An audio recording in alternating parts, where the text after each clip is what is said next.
Selamat pagi Bu, perkenalkan saya Yuda Manggala Jaya, mahasiswa Stikes Panti Rapih tingkat 2 dengan NPM 2019-23079. Pada kesempatan kali ini saya akan melakukan pendidikan kesehatan kepada Bapak Darmo dan keluarga yang berada di Bangsal Yohanes dengan PIN nomor 7. Tujuan dari pemberian pendidikan kesehatan tentang DHF ini adalah supaya pasien dan keluarga lebih mengetahui tentang penyakit DHF, terutama gejala, faktor penyebab, dan juga cara pencegahannya.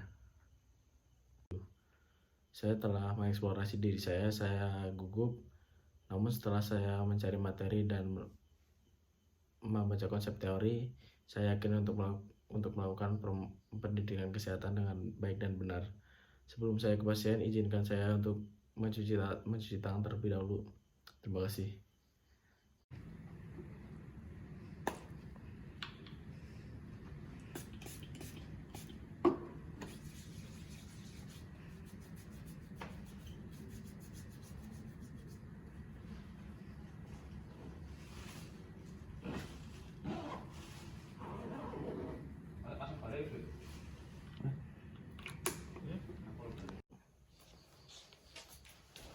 Selamat pagi Bapak. Pagi, Pak. Pagi, Brother. Perkenalkan, saya Brother Yuda yang bertugas pada Bangsal Yohanes ini, yang bertanggung jawab atas Bapak juga ya. Baik, saya boleh pinjam gelang tangannya? Boleh, Brother. Tolong bisa disebutkan nama dan tempat tanggal lahir. Maaf. Darmono, umur 45 tahun, tanggal lahirnya 1 Mei 1975. Oh baik, udah cocok ya Pak? Ya, Brother. Baik, kedatangan saya pada siang hari ini adalah untuk melakukan pendidikan kesehatan kepada Bapak tentang DHF atau biasa orang kenal dengan penyakit DBD ya Bapak. Tujuan dari pemberian pendidikan kesehatan ini supaya Bapak bisa lebih mengetahui dan lebih waspada lagi terhadap virus penyakit ini ya Bapak. Ya, Brother. Baik, untuk waktunya mungkin saya akan membutuhkan waktu 5 menit untuk menjelaskan materi ini. Setelahnya nanti saya akan melakukan evaluasi kepada Bapak ya. Ya, Brother. Baik, sebelum saya mulai, apakah ada yang ingin ditanyakan? Tidak ada, Brother. Baik, kalau tidak ada yang ditanyakan ya Pak, ini saya ada beberapa poster, mungkin bisa dipegang sama Masnya. Ini satu lagi ya. Baik,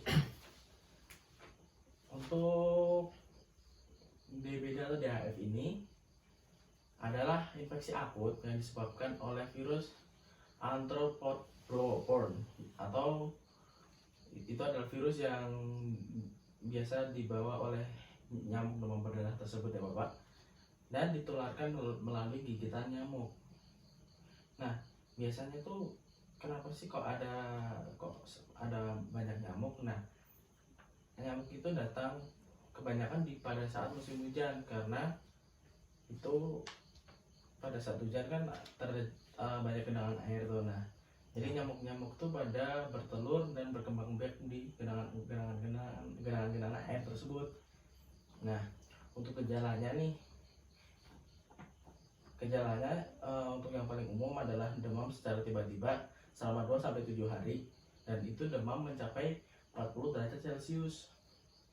Yang kedua ada nyeri kepala. Yang ketiga ada nyeri pada otot dan tulang. Yang keempat ada mual dan muntah. Untuk pencegahannya adalah biasa kita sebut dengan 3M. Menguras tempat yang sering dijadikan penampungan air. Yang kedua adalah menutup rapat tempat penampungan air tersebut. Yang ketiga adalah mendaur ulang barang bekas. Nah, untuk yang selanjutnya tuh ada penyebab umumnya kenapa DHF itu menjangkit manusia. Yang pertama adalah musim hujan tadi yang saya jelaskan. Iya, betul. Yang kedua adalah daya tahan tubuh kita yang lemah. Karena kita kan tidak bisa mengetahui ya kalau daya tahan tubuh kita sedang lemah atau sedang baik. Nah, saran saya, Bapak harus tetap menjaga daya tahan tubuh seperti memakan makanan yang bergizi, untuk mengkonsumsi sayur, buah, protein secara seimbang dan baik. Nah, yang ketiga, membuang sampah secara sembarangan tuh juga bisa menjadi penyebab dari timbulnya penyakit ini, karena nyamuk-nyamuk tuh mereka suka pada lingkungan yang kotor, lembab, dan memiliki banyak genangan air. Nah, di situ juga sangat berpengaruh juga untuk mewabahnya virus ini. Yang keempat, jarang menguras bak mandi. Nah, ini yang paling sering terjadi juga karena kita lupa memperhatikan kebersihan rumah. Jadi ini juga menjadi faktor yang tinggi kenapa virus DHF ini menyebar dengan sangat cepat gitu. Nah, sekian materi dari saya. Saya akan melakukan evaluasi ya. Terus saya minta posternya kembali, Mas. Ya.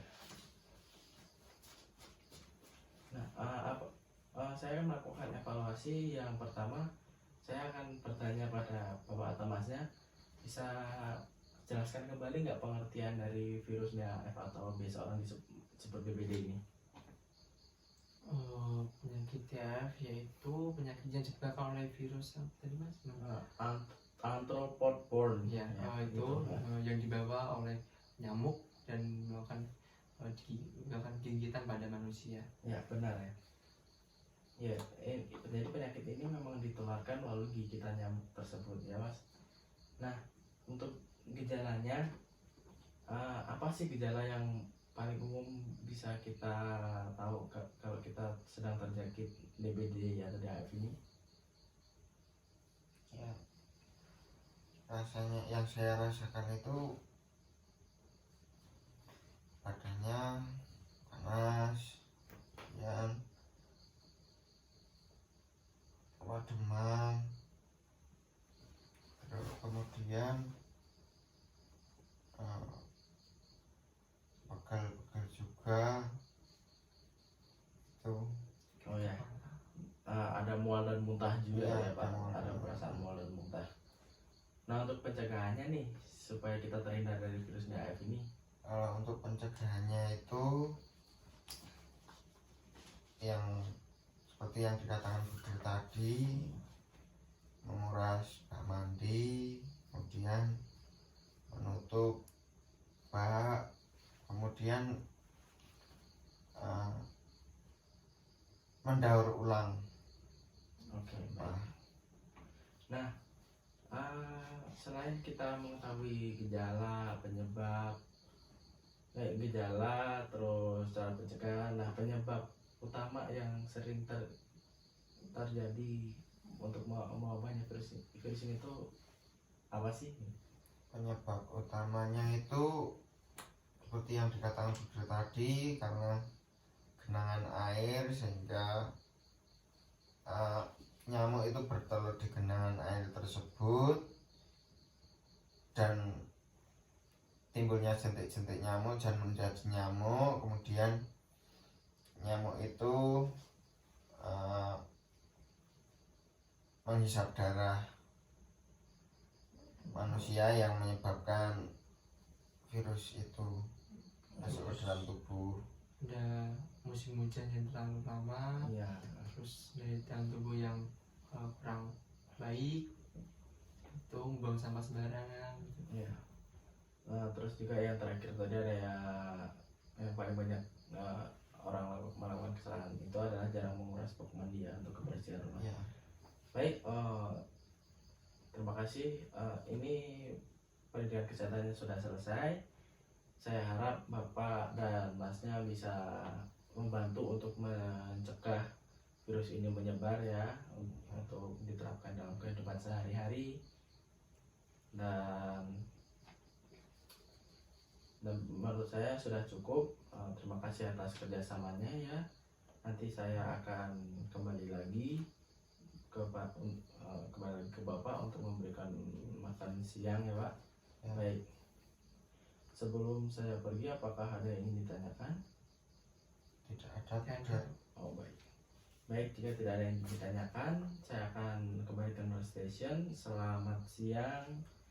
Salam berkati. Terima kasih. Terima kasih Buddha. Iya. Oh bisa. Selamat pagi Bu. Saya sudah melakukan tindakan pendidikan kesehatan kepada pasien Bapak Darmo pada tanggal 16 Desember tahun 2020. Pasien sangat kooperatif dan mampu menjawab pertanyaan-pertanyaan yang saya berikan. Pendidikan kesehatan ini menurut saya berjalan sangat baik dan